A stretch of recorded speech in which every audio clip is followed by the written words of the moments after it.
FIFA প্রীতি ম্যাচে সন্ধ্যা ৭টায় ভুটানের মুখোমুখি হবে বাংলাদেশ জাতীয় ফুটবল দল। হামজার দেশে অভিষেক ম্যাচ দেখতে জাতীয় স্টেডিয়ামে ভিড় করছেন দর্শকরা। এই মুহূর্তে সেখানে আছেন সহকর্মী ফাহিম ইসলাম। দর্শকদের উন্মাদনার সবশেষ খবর জানতে সরাসরি যাব তার কাছে।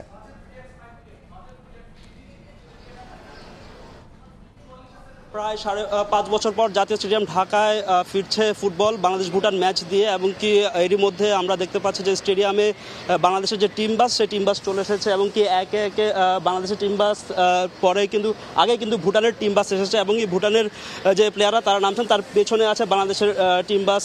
যদি এই ম্যাচটার কথা বলতে চাই, এই আবহাওয়ার কথা যদি বলতে চাই, যদি এই ম্যাচে কিন্তু ঘিরে কিন্তু আসলে সমর্থকদের উন্মাদনা কিন্তু আসলে তুঙ্গে, এবং যেই কালকে আসলে বাফের কমিটির যে সদস্য তিনি জানিয়েছেন যে এই ম্যাচের টিকিটটাও কিন্তু সোল্ড আউট হয়ে গিয়েছে, এবং কি নিরাপত্তার কথা যদি বলতে চাই, পুরো স্টেডিয়াম এলাকা একদম সকাল থেকে কিন্তু নিরাপত্তার চাদরে ঢেকে ফেলা হয়েছে পুরো স্টেডিয়াম এলাকা, এবং কি স্টেডিয়ামের যে যানবাহন চলাচল সেটিও বন্ধ করে দেওয়া হয়।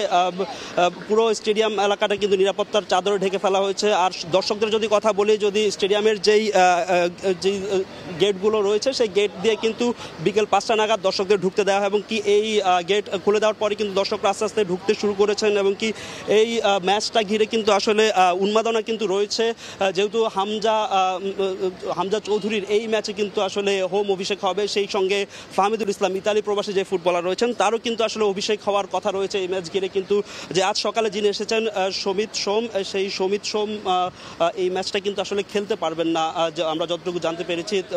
যদিও খেলতে না পারলেও কিন্তু আসলে টিম বাসের সঙ্গে তিনি আসতে পারেন, এবং কি বসে খেলা দেখতে পারেন। প্রথমবারের মতো কিন্তু তিনিও আসলে বাংলাদেশের জার্সি গায়ে খেলার অপেক্ষায় আছেন। তো এই ম্যাচটার যে উন্মাদনা, সেই উন্মাদনাকে ঘিরে কিন্তু দর্শকদের যে উন্মাদনা, সেই উন্মাদনা কিন্তু তুঙ্গে, এবং কি এই ছিল জাতীয় স্টেডিয়াম ঢাকা থেকে বাংলাদেশ ভুটান ম্যাচের সবশেষ খবর।